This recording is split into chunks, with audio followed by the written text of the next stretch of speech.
13th overall pick, the Las Vegas Raiders take Brock Bowers at tight end after they took a tight end in Michael Mayer early in the second round last year. Does this surprise you, Connor? It surprises me, and I understand that the regime was different, but I still think Michael Mayer is going to be a good player in this league, and now you kind of wonder how the structure of this offense is going to look, because Bowers is awesome. And I'll say this, maybe they don't care that Mayer's on the roster because Bowers can really be their power slot. So your receiving core can kind of look like Devontae Adams, Jacoby Myers. Bowers is going to play off the line of scrimmage. Michael Mayer is going to play on the line of scrimmage. So I think a lot of people are going to overreact, and I understand it's a bit of a stunner, right? Let's call it what it is. Bowers is a great player. A lot of people didn't think he'd go 13 to the Raiders. They thought he'd either go earlier or 15 to the Colts. But I think they have a plan to use both guys at the same time, Matthew. Well, you have to wonder, does this mean Devontae Adams might be on the move, right? I mean, all of a sudden you sort of think like, oh, you got Devontae Adams and Jacoby Myers, and you got Michael Mayer, and now you add Brock Bowers, who's going to demand targets, obviously, led Georgia in receiving, I think, each of the last 3 years, right? And so the fact is that, like,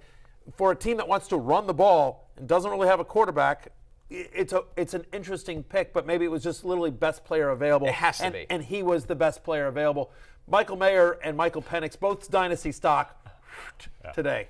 Do you think that they were planning to take just the last remaining quarterback at 13 and there was just no one there? It kind of feels that way. The Penix pick really screwed everything up. It shocked everybody, it feels like, especially at 11 and 13. And they're sitting there and going, okay. What shocked me, though, I didn't think it would be Bowers if they missed. I thought they could miss the quarterback run. But they have a hole at right tackle where I'm like, maybe they take Taliza Fuwanga. Maybe they take Quinyon Mitchell at cornerback. Sure. This is undoubtedly a surprise. A great player. You can't kill the pick because he's a great player. But the Raiders are building their team much differently than a lot of other ways. Yeah, the fact of the matter is you wish Bowers would have gone to a better quarterback situation. Yes, you do. And with less target competition, but he's an insanely talented player, and insanely talented players find ways to produce. Hey, it's Matthew Berry from NBCSports.com and Rotoworld.com, and I want to thank you so much for watching whatever it is you just watched, or if nothing else, being too lazy to click out of the autoplay after this video started, after whatever it is you actually wanted to watch finished. But now that you're here, I'd like to take a moment here to ask you respectfully now, okay? I'm asking you respectfully to subscribe to the NFL on NBC YouTube channel.